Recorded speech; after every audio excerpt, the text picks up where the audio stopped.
भारत के वयोवृद्ध प्रधानमंत्री माननीय नरेंद्र मोदी जी ने देश को जो संबोधन किया आज, उससे बहुत ही निराशा लगी।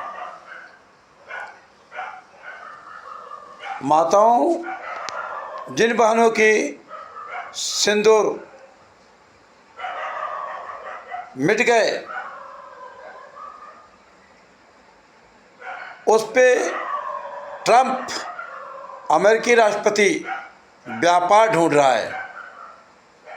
सिंदूर पे व्यापार करने वाले राष्ट्रपति ट्रंप, तुम्हें क्या पता कि भारतीय नारियों का सम्मान क्या होता है।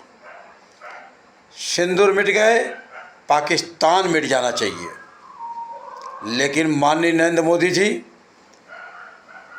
जब देश की सारी राजनीतिक पार्टियां, देश के सभी हिंदू, मुसलमान, सिख, ईसाई, पारसी, जब देश के सभी किसान और जवान जब एक स्वर में आपके आदेश का पालन करते हुए आपका कहना था कि आतंक की आकाओं को भी समझाया जाएगा, जो आतंकवादियों को जो संरक्षण देता है, उन आकाओं से भी निपटा जाएगा, कहाँ गए ये शब्द आपके। बहुत ही अफसोस होता है जब देश पाकिस्तान को जीत रहा हो। अलग की बात है, जाने तो जाएगी और जाने जा रही हैं, लेकिन जान ऐसे नहीं जानी चाहिए पहलगांव की तरह से। हमारे सरहद पे जब हमारे जवान लड़ते हैं तो शौर्य गाथा लिख करके जाते हैं।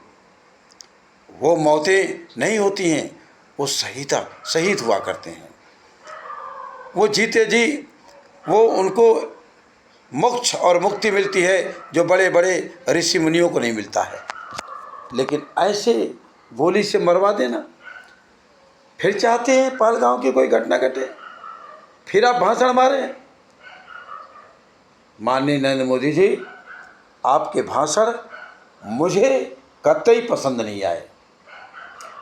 आप बहुत समझदार हैं, लेकिन पागल ट्रंप हमारे कश्मीर के मुद्दे को उठावे और आप उस पर कोई सफाई न पेश करें, कुछ भी न बोलें, तो शर्म आती है मुझे भारतवर्ष के ऐसे प्रधानमंत्री पे। कौन होता है वह ट्रंप जो हमारे कश्मीर मुद्दे में मध्यस्थता करे। कश्मीर हमारा है, कश्मीर भारत का अभिन्न अंग नहीं है, कश्मीर भारत है, भारत कश्मीर है। ये अभिन्न अंग बोल बोल करके अंतर्राष्ट्रीय जगत में आप लोग अपना खुद बताते हैं, गलत तरीके का मैसेज देते हैं। इसलिए राजनेताओं, आपको नहीं पता, कश्मीर भारत है, भारत कश्मीर है। It is a statement of Baba Jai Gurudev. कभी सुना उनकी बात को आपने?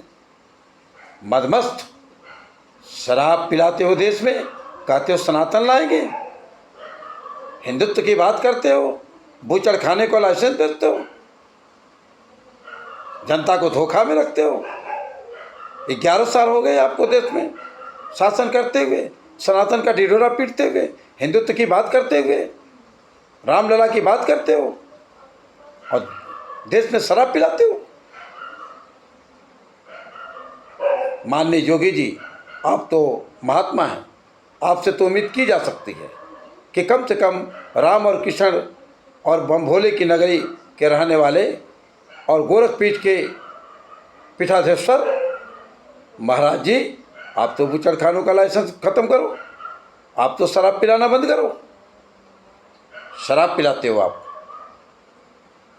बूचड़ खाने की लाइसेंस है, और आप कहते हो सनातन का ढिढोरा पीटते हो और भारत की जनता को धोखा में रखते हो। पीओके लेने की बात करते हो और सीज फायर भी करते हो।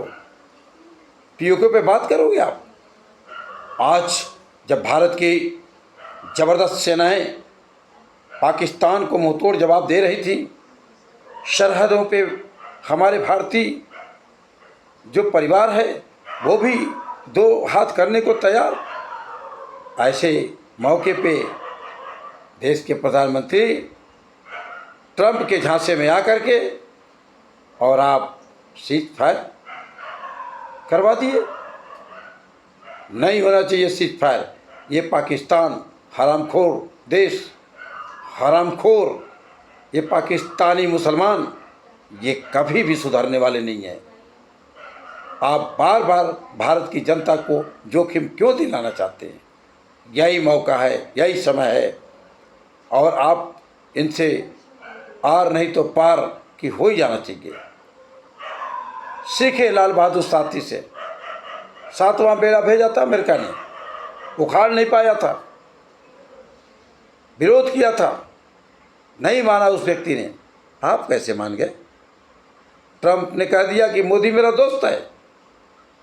अरे मोदी जी, भूल करके भी सपने में भी न सोचना कि अमेरिका आपका दोस्त है। किस बात का दोस्त है बताइए? इसलिए आपका भारत को जो संदेश आपने भारत की जनता को दिया, इस संदेश को मैं कंडम करता हूं और निश्चित तौर से मैं इसका विरोध करता हूं। सीज फायर विशेष रूप से मैं विरोध करता हूं। सीज फायर देश के अंदर नहीं होना चाहिए। पाकिस्तान आर पार की लड़ाई लड़ी है। देश के सेनाओं ने युद्धाभ्यास में अरबों रुपया खर्च किया है और उस युद्धाभ्यास का रिजल्ट होना चाहिए। ये बार बार युद्धाभ्यास करके अरबों खरबों का देश की गरीब जनता का पैसा ख़त्म करके और फिर अमेरिका जैसे पागल देश के पागल राष्ट्रपति की झांसे में आकर के सीज फायर का प्रस्ताव